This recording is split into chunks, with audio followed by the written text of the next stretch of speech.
अभी अभी इसरो की तरफ से इस वक्त की सबसे बड़ी अपडेट निकलकर सामने आ रहा कि आदित्य L1 पर लगे हाई एनर्जी L1 और बेटिंग एक्सरे स्पेक्ट्रोमीटर यानी HELS ने 29 अक्टूबर को अपने पहले ऑब्जर्वेशन पीरियड के दौरान सोलर प्लेयर्स के आवेगपूर्ण चरण को रिकॉर्ड किया है। वहीं इसरो ने कहा कि HEL1 आइज फास्ट टाइमिंग और हाई रेजोल्यूशन स्पेक्ट्रा के साथ सूर्य की उच्च ऊर्जा एक्स-रे गतिविधि की निगरानी करने के लिए भेजा गया है, जिससे ऐसी जानकारी बाहर निकल कर आया है कि इसरो के वैज्ञानिकों ने चंद्रयान-3 की सफल लैंडिंग की तरह ही आदित्य-1 में फिर से खुशी की लहर देखने को मिल रहा है।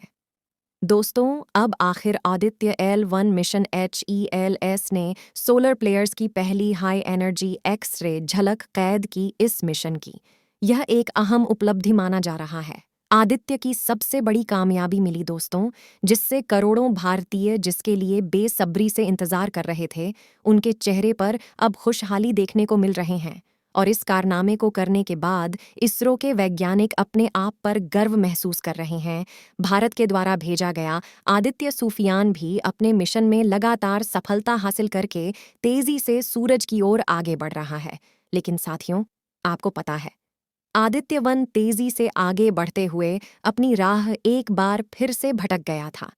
इसरो ने बहुत ही शॉकिंग न्यूज़ का दे दिया था। हम लोगों के दिमाग में बहुत तरह के सवाल उठ रहे थे कि क्या वह अंतरिक्ष की गहराइयों में आदित्य एल्बम खो गया है, फिर दोबारा कैसे हो गया?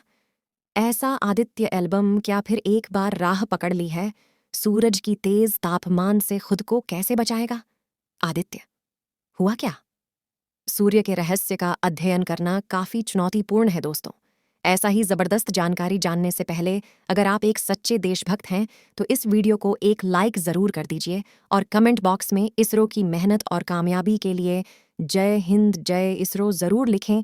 और साथ ही अगर अभी तक आपने मेरे चैनल ZYT को सब्सक्राइब नहीं किया है तो सब्सक्राइब जरूर से कर दें। तो चलिए दोस्तों, हम अपने टॉपिक पर आते हैं।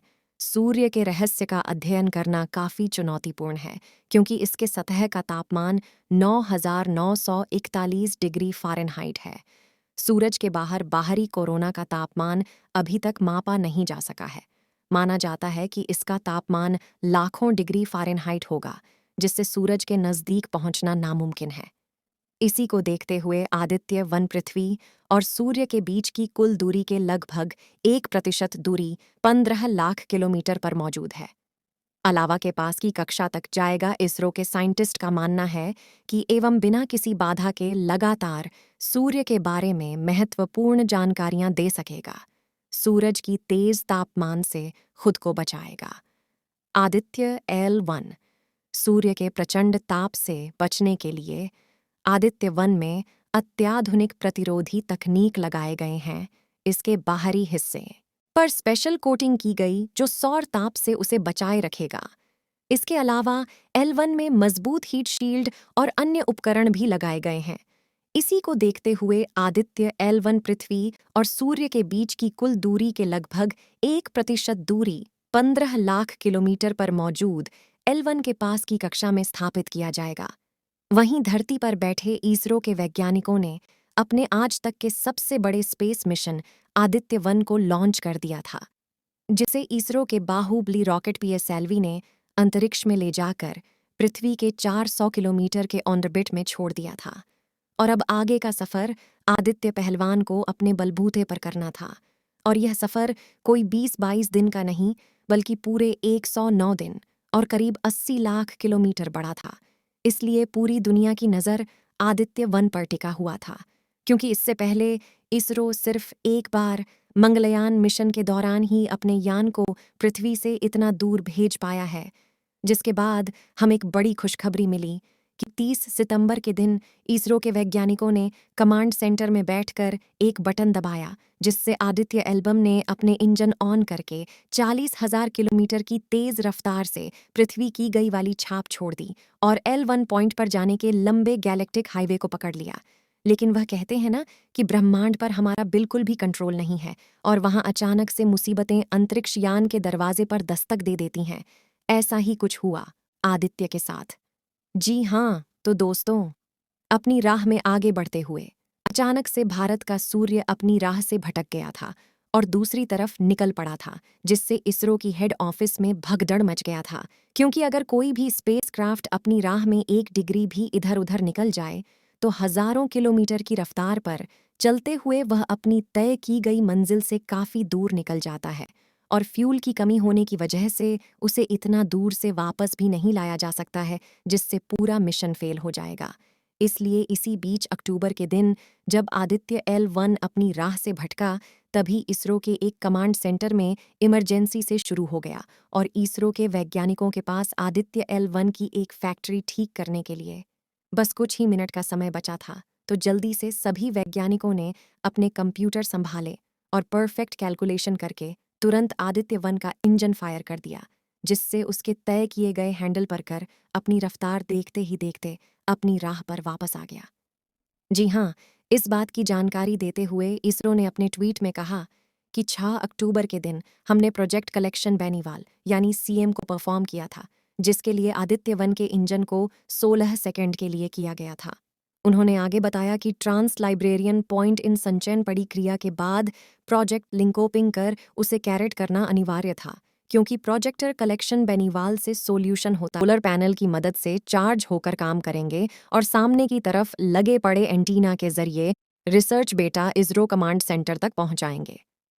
दोस्तों, आपको यह जानकर हैरानी होगी कि सूर्य के केंद्र का तापमान 15 मिलियन डिग्री सेल्सियस है, जबकि इसकी बाहरी सतह का तापमान सिर्फ 6000 डिग्री सेल्सियस है। लेकिन यही तापमान इसके वातावरण के आखिरी हिस्से यानी कि कोरोना तक पहुंचते पहुंचते 1 से 3 मिलियन डिग्री सेल्सियस हो जाता है और आदित्य L1 यह जानने की कोशिश करेगा कि आखिर ऐसा क्यों होता है। इसके अलावा सूर्य समय समय पर मैटर को बाहर अंतरिक्ष में फेंकता है, जिसमें प्लाज्मा के साथ मैग्नेटिक फील्ड भी होता है, जो इतनी खतरनाक होती है कि अगर यह पृथ्वी के मैग्नेट ओम्फ और ईयर से टकरा जाए तो वातावरण के ऊपरी हिस्से में भयंकर रेडिएशन फैला है। ऐसे में आदित्य 1 इस बात का पता लगाने की कोशिश करेगा कि कोरोना मांस इंजेक्शन कब और कितनी तीव्रता से होता है। वहीं सूरज से आने वाले सौर तूफान भी हमारी पृथ्वी के लिए काफी खतरनाक होते हैं, जिन्हें पृथ्वी की मैग्नेटिक फील्ड धरती पर आने से रोक तो देती है, लेकिन अगर हम स्पेसक्राफ्ट में बैठकर अंतरिक्ष में जाना है तो हमें सौर तूफानों से बचना होगा। इसलिए आदित्य L1 इन तूफानों पर भी नजर रखेगा और इसके अलावा सूर्य की ऑब्जर्वेशन करेगा।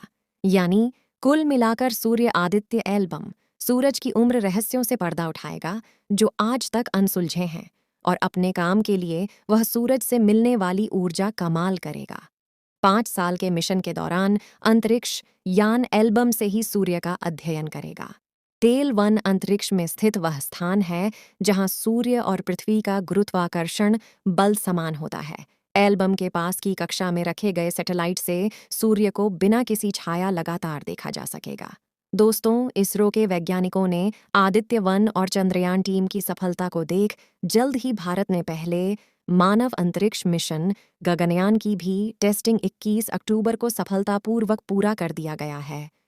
गगनयान मिशन की ओर छोटे कदम बढ़ा दिया है। गगनयान के क्रू मॉड्यूल एस्केप सिस्टम का श्रीहरिकोटा से लाइव परीक्षण किया गया। यह उन 20 बड़े परीक्षणों में से पहला है जिनकी इसरो ने निकट भविष्य के लिए योजना बनाई है।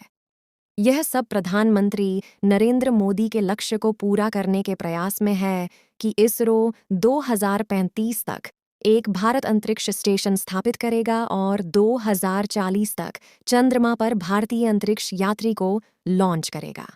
भारत के मानव अंतरिक्ष कार्यक्रम के एक प्रमुख विक्रम साराभाई अंतरिक्ष केंद्र इसरो के निदेशक डॉक्टर उन्नीकृष्णन नायर कहते हैं, गगनयान चुनौतीपूर्ण लेकिन बहुत संभव है, क्योंकि भारत के पास सभी आवश्यक तकनीक है और सरकार द्वारा पहले ही 9,000 करोड़ रुपए स्वीकृत किए जा चुके हैं। प्रधानमंत्री नरेंद्र मोदी पहले ही घोषणा कर चुके हैं कि भारत 2035 तक एक